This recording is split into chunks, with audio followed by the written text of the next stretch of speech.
Hello बच्चों, welcome to decode NCERT maths. मेरा नाम है यशी गंगवार और आज हम करने वाले हैं क्लास 10th की न्यू एनसीईआरटी का चैप्टर नंबर 4 क्वाड्रेटिक इक्वेशन। और इस वाले वीडियो में हम इसका इंट्रोडक्शन वाला सारा पार्ट करेंगे और जो इसका एक्सरसाइज वाला है वो उसके लिंक हमने डिस्क्रिप्शन बॉक्स में डाल दिए हैं। तो शुरू करते हैं। सबसे पहले हम समझेंगे कि क्वाड्रेटिक इक्वेशन होती क्या है। तो जो हमारी एनसीईआरटी में डेफिनेशन दी है वो ये है कि quadratic equation is a polynomial equation in a single variable with degree 2। इसका मतलब क्या हुआ कि जो हमारा वेरिएबल है, जैसे कि यहाँ पे हमारा ये देखो स्टैंडर्ड इक्वेशन में x है ना, तो वो एक ही होगा और जो डिग्री है वो 2 होगी। डिग्री के बारे में लास्ट चैप्टर में पढ़ा था कि डिग्री हम जो देखते हैं वो होती मैक्सिमम वैल्यू, मैक्सिमम पावर हमारे जो वेरिएबल की है वो कितनी है। तो यहाँ पे देखो इस वाली स्टैंडर्ड इक्वेशन में ax² plus bx plus c is equals to 0। यहाँ पे देखो x की पावर में है 1 और यहाँ पर x की पावर में है 2। तो जो मैक्सिमम वैल्यू होती है वो हम देखते हैं, यहाँ पे है 2, तो इस इक्वेशन की जो डिग्री है वो हो गई 2। दूसरा, ये हमारा एल्जेब्रिक एक्सप्रेशन होता है क्योंकि मैथ्स की बात कर रहे हैं, विद डिग्री 2, तो हमारी जो मैक्सिमम पावर होगी वो 2 होगी। और जितनी भी हमारी क्वाड्रेटिक इक्वेशन होती हैं उनके 2 सॉल्यूशन हो सकते हैं। क्या हम बोलेंगे कि 2 रूट्स हो सकते हैं या फिर 2 ज़ीरोज़ हो सकते हैं, यानी कि 2 अलग अलग वैल्यूज़ होंगी। एक स्पेशल कंडीशन होती है जहाँ पे वो दोनों जो वैल्यूज़ हैं वो सेम भी हो सकती है, पर मोस्ट आप जो केसेस देखेंगे उसमें अलग अलग होंगी। तो जो हमें स्टैंडर्ड फॉर्म दी गई है वो ये है ax² plus bx plus c is equals to 0। यहाँ पे जो हमारा a है, b है, c है, ये होती हैं कांस्टेंट वैल्यूज़, जैसे कि 1 हो गया, 2 हो गया, 3 हो गया। अगर 1 है तो 1 ही होगा, 2 है तो 2 ही है, मतलब वेरिएबल नहीं होगा, है ना। तो ये जो हमारे a, b और c ये होंगी कांस्टेंट वैल्यूज़। दूसरी कंडीशन होती है क्वाड्रेटिक इक्वेशन होने की कि ये जो हमारा a है जो x² के मल्टीपल में है वो 0 नहीं होना चाहिए। तो हम यहाँ पे लिख देंगे ये a should not equals to 0, ये भी हमारी एक कंडीशन होती है। अब आता है कि इसे हम सॉल्व कैसे करेंगे इन इक्वेशन को, क्योंकि हमारा क्वेश्चन तो वहीं से आना है। तो यहाँ पे हमें इसके 2 मेथड्स दिए गए हैं।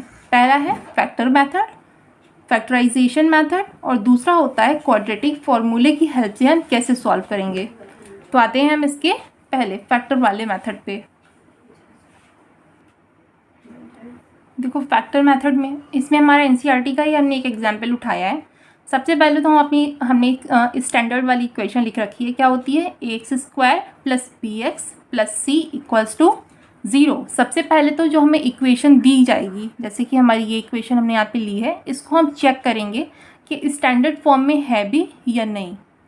तो देखो सबसे पहले आएगा x² वाला टर्म, तो यहाँ पे हमारा 2x², उसके बाद bx वाला, तो ये हमारा लिखा है -5x, फिर ये कांस्टेंट c वाला, तो यहाँ पे ये 3 है इज इक्वल्स टू 0। यानी कि जो हमारी इक्वेशन हमें दी गई ये ऑलरेडी क्वाड्रेटिक फॉर्म में लिखी हुई है, स्टैंडर्ड फॉर्म में लिखी हुई है।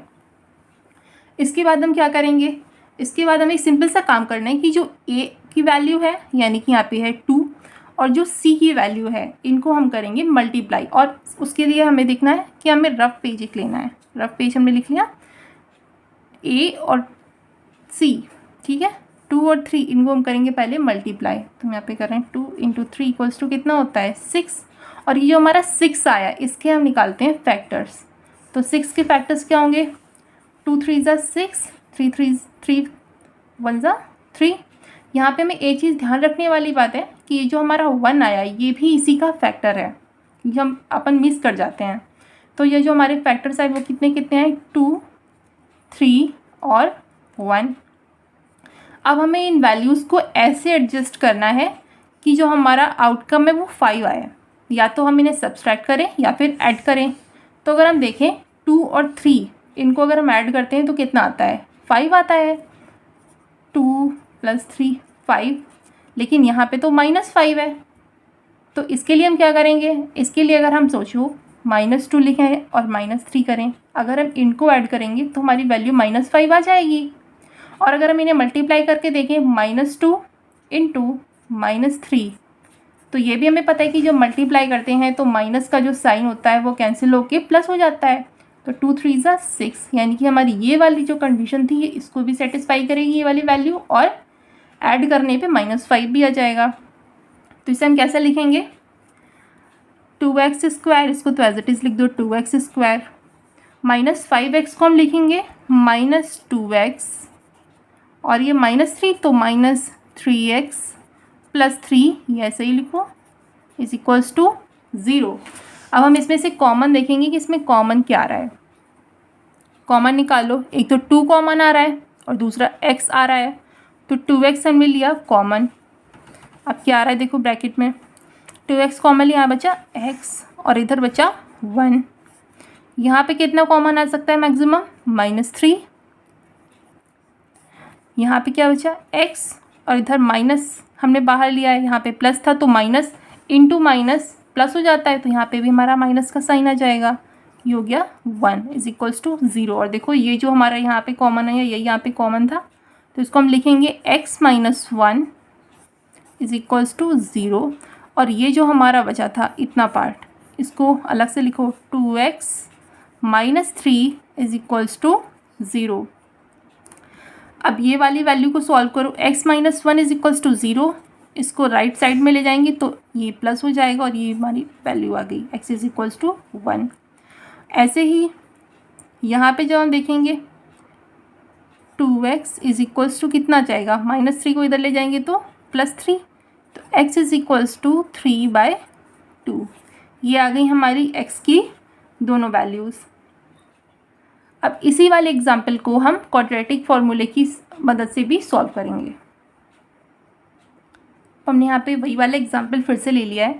तो सबसे पहले तो हम देखेंगे कि क्वाड्रेटिक फार्मूला होता क्या है। तो ये जो हमारा फार्मूला होता है वो होता है x फाइंड करना है, तो x is equals to -b plus minus √b² - 4ac upon 2a, जहाँ पे b हमें पता है ये वाला टर्म रहता है b, a ये वाला और c ये रहा, ठीक है। यहाँ पे एक और चीज़ होती है, एक टर्म आता है d is equals to b² - 4ac, यानी कि ये वाली जो हमारी वैल्यू है इसको हम d से भी डिनोट कर सकते हैं। तो यहाँ पे हमारा एक फॉर्मूला और भी हमें देखने को मिलता है कि x is equals to -b plus minus ये वाली वैल्यू को हमने d किया, d अंडर रूट में अपॉन 2a, एक ये भी फॉर्मूला में देखने को मिलता है। अब यहाँ पे बात आती है nature of roots. Nature of roots यानी कि जो हमारी x की वैल्यू हम फाइंड करें, या फिर नेचर ऑफ ज़ीरोस, जो हमारी x की वैल्यू होगी वो क्या होगी। तो उसके लिए हम बात करेंगे d के टर्म में। अगर हमारी ये जो d की वैल्यू है वो 0 से ज़्यादा आई, यानी कि ये वाला जो हमारा टर्म है इतना अगर 0 से ज़्यादा आ गया, तो there will be 2 distinct real roots, यानी कि x की 2 अलग अलग वैल्यूज़ हमें फाइंड करेंगे। और अगर d की वैल्यू आ गई 0, इसका मतलब होता है कि जो हमारी x की 2 वैल्यूज़ होंगी वो दोनों इक्वल होंगी। और अगर कभी ऐसा टर्म आए कि x की वैल्यू 0 से कम हो जाए, सॉरी d की वैल्यू 0 से कम आ जाए, तो इसका मतलब होता है कि यहाँ पे कोई भी रियल रूट नहीं है। ऐसी सिचुएशन में हम क्या करेंगे कि हम वहाँ पे लिखेंगे there is no real roots, और उसके बाद हमें इस क्वाड्रेटिक इक्वेशन को सॉल्व नहीं करना होगा। लेकिन अगर इन दोनों की, इसमें जैसे ये वाला केस हो गया या ये केस है, तो इन दोनों केसेस में हम उसे सॉल्व करेंगे और x की वैल्यूज़ भी फाइंड करेंगे। आओ हम इसको एग्जाम्पल से देखते हैं। यहाँ पे हम अपनी इस वाले एग्जाम्पल को सॉल्व करके देखेंगे। तो यहाँ पे देखो ये जो 2 है ये होता है हमारा a, ये 5 है ये b की वैल्यू है, और ये जो 3 है ये है c की वैल्यू। अब एक यहाँ पे ये चीज़ हमें ध्यान रखनी है कि स्टैंडर्ड फॉर्म में ये +bx है, तो यहाँ पे ये -5 हो गई ना b की वैल्यू, ठीक है। अब इसको हम सॉल्व करेंगे फॉर्मूले में रख के। तो सबसे पहले हमारा फॉर्मूला क्या था, x is equals to -b plus minus √b² - 4ac upon 2a, यहाँ पे ये नोटेड है। तो x इज इक्वल्स टू देखो -b, तो माइनस का साइन लगाया। अब b की वैल्यू कितनी थी, -5, तो यहाँ पे हम लिख देंगे -5 प्लस माइनस √b² की वैल्यू कितनी है, -5 का स्क्वायर करो,